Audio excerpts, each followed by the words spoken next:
no hope, you can still go. I never answer to no, man, I still go. Go, go, go, go, go, go, go, go, go, go, go, go. Hustle hard, hustle every single day. I'll be making moves till I'm buried in my grave. To the system, I don't wanna be a slave. I've been doing shit my way, or the highway. And in the driveway is a nice range, 'cause I grind through the climb, I invite pain. Welcome friends. This episode I'm replacing the fuel pump and the fuel filter, as well as upgrading the fuel injectors. During my second episode I was trying to figure out why the vehicle had difficulty starting, and I thought that there could be an issue with the fuel pump since the fuel gauge also wasn't working. But even after figuring out the starting issue, I ran into problems with my idle. So the injectors were obviously old and the housings were damaged, so I put some new injectors on order and decided to replace the fuel pump also.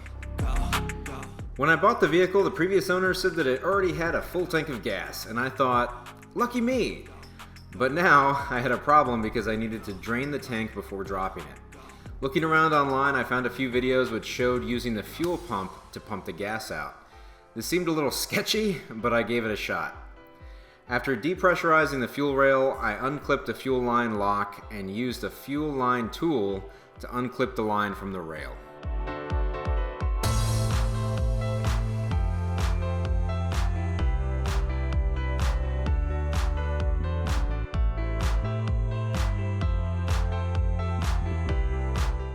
Next, I connected a 3/4 inch inner diameter heater hose to the fuel line and used a hose clamp to secure it before running the free end into a gas container. Draining the fuel using the fuel pump obviously requires use of the battery, so I connected a battery tender to ensure that there was not significant drain on the battery. This made me a little uncomfortable because it requires having the battery charger near fuel vapor, which comes out of the gas can while filling. I ended up removing the charger for some time and then putting it back on later.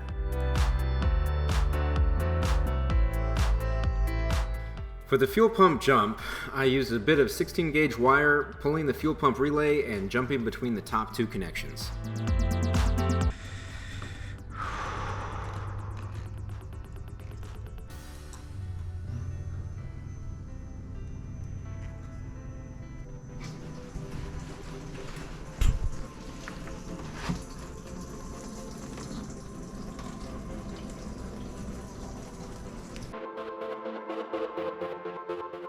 I had to buy 4 5-gallon fuel cans for this drain and remove the jump every time that I filled one up. This did take a while, so I ended up reconnecting the battery tender. After all the fuel was out, I actually needed to remove the gas tank itself, which is oddly hanging low underneath the spare tire area. I started by removing the rear bumper, which is held on by 8 push rivets, 4 palm rivets, 2 T15 bolts, and 2 10mm nuts. Once all of the fasteners were removed, I could pop off the side retainers by pulling outward on either side.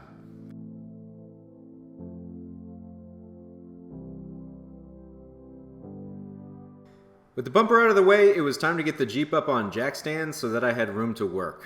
I had seen another WJ at the junkyard, which was being supported by the gas tank skid plate, so I figured that this would be an okay place to lift. But after seeing it start to bend, I decided to lift at the differential instead, and I threw a pair of jack stands underneath the unibody frame rails. In order to drop the gas tank, I needed to disconnect all the hoses and electrical connections going to it, starting with the emission items on the driver's side. This whole setup has its own little baby subframe secured by 4 13mm bolts. Loosening the 2 forward bolts, removing the center bolt, and loosening the rear bolt will allow you to rotate the system down for access to the connections. There are several hoses, clips, and wires back here, so I had to pay attention to where everything went. But once I dropped the emissions equipment, I disconnected the fuel fill hose, unclipped the fuel pump wiring, and loosened the 6 18mm bolts holding up the gas tank and skid plate. The reinforcement bracket requires a 15mm socket, and the heat shield requires a 10mm deep socket. I put the jack under the gas tank with tires on either side to catch the gas tank if it fell, and then I removed the bolts and slowly lowered the tank until I could reach the fuel lines on top of the tank. These lines are pretty easy to unclip with a pick or a flathead screwdriver, but they can be rotated in an awkward direction, making it a little difficult to get to them. In order to avoid contaminating the inside of the gas tank, I wanted to get everything as clean as possible. So I vacuumed it up, pulled the tank all the way out using a 10mm socket and 13mm wrench to get off the straps, and then I rinsed it off with some degreaser, making sure no water got inside. While it was drying, I went about replacing the fuel filter / fuel regulator. This was above the rear axle on the driver's side, and it is held in by two 10mm bolts. The connections themselves don't require a fuel line tool like I'd expect. There's a single electrical connection and two push clip connections, which can be a bit frustrating to remove, but once you get them out, everything clips right back together. It was finally time to crack open the gas tank and pull out the fuel pump. The fuel pump retaining ring is plastic, which I don't really like, but I was still able to use a small pry bar and hammer to rotate the ring and pull it off. I did one more quick wipe down before pulling out the pump. I immediately noticed that the pre-filter on the pump had fallen apart and there were large pieces sitting on the bottom of the tank along with what looked like sand. So I got to work cleaning it all out.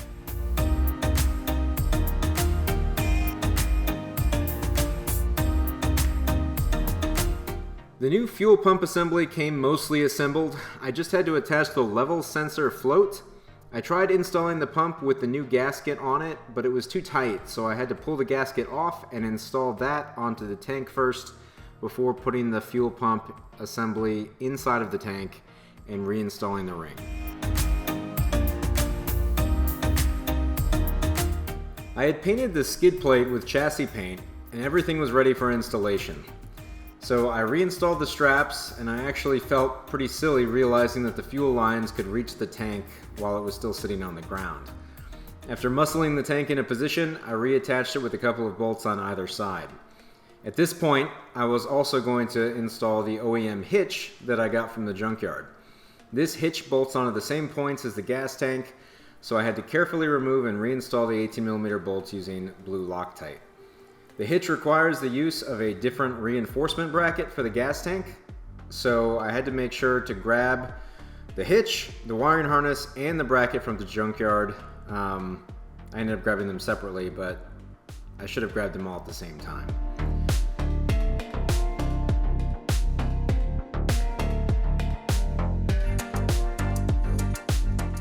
I thought that I had reconnected everything properly, but when reconnecting the emissions equipment, I had actually forgot to run the gas tank vent line, which had fallen down on top of the gas tank. I had to find it, run the line properly, and then I also realized at the same time that I forgot to reconnect the fill hose. So there were several failures on my part during this reinstallation.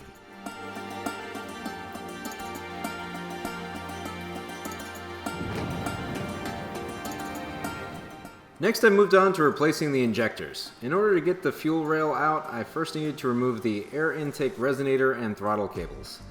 Once all of that was out of the way, I unclipped the wiring harness and used a 10mm socket to remove the 3 bolts holding down the fuel rail. I gave the rail some wiggles and jerks before it popped right out.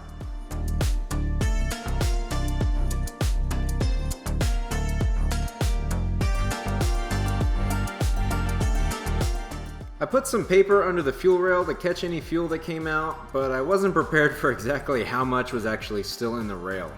I should have used a metal tray to catch the gas. But in any case, I used a flathead screwdriver to remove the injector retaining clips and managed not to break or lose any of them. After pulling out all the old injectors, I cleaned all the gunk out of the fuel rail, lubed up the new injector O-rings with high-temp silicone grease, and threw them all on the rail.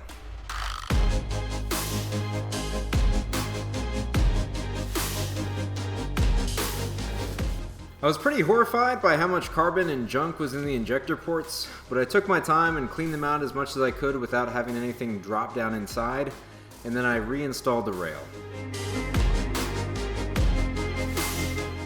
If you're wondering how I chose the injectors that I did, I found out about the 4-port injectors from multiple sources through both YouTube videos and on forums. I couldn't find any junkyard ones, so I found a reputable source online, which was K-Suspension.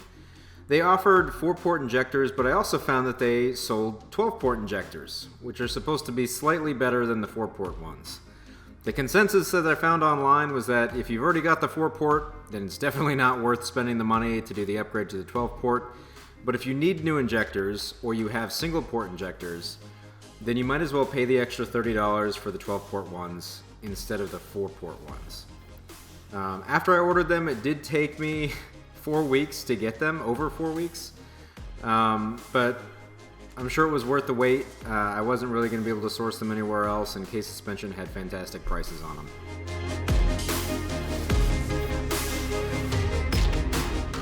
I had just finished tightening the last bolt when I realized that there was something wrong.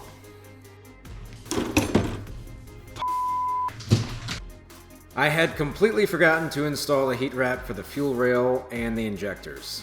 These are supposed to be installed on the rail before you even install the injectors. I was not willing to take everything apart again, so I made it work by cutting slits in the fiberglass mat and then wrapping everything around. After vacuuming up all of the extra fiberglass, I reinstalled the fuel line, and then I also installed a Spectre drop-in air filter before putting the throttle cables and the air intake resonator back into position.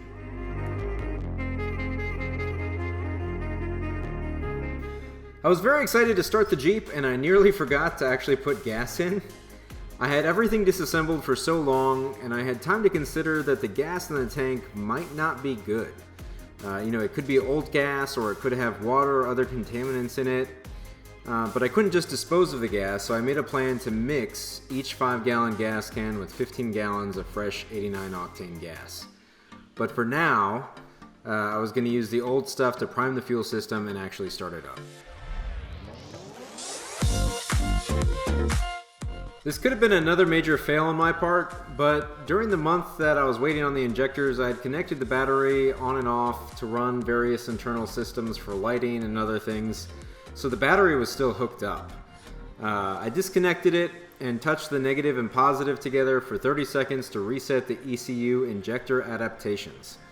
After reconnecting the battery, I could prime the system by turning the ignition to the on position, which starts the fuel pump, and use the fuel rail Schrader valve to purge air from the line. I did this several times until finally no air came out. Now, you actually already saw this first start after this during episode 3 after I changed out the thermostat housing.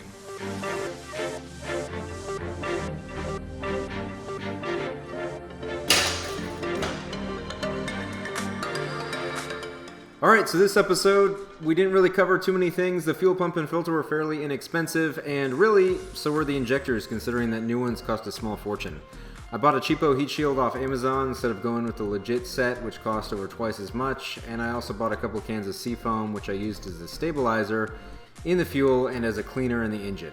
So the total cost for this episode was $357, bringing the project total to $7,309.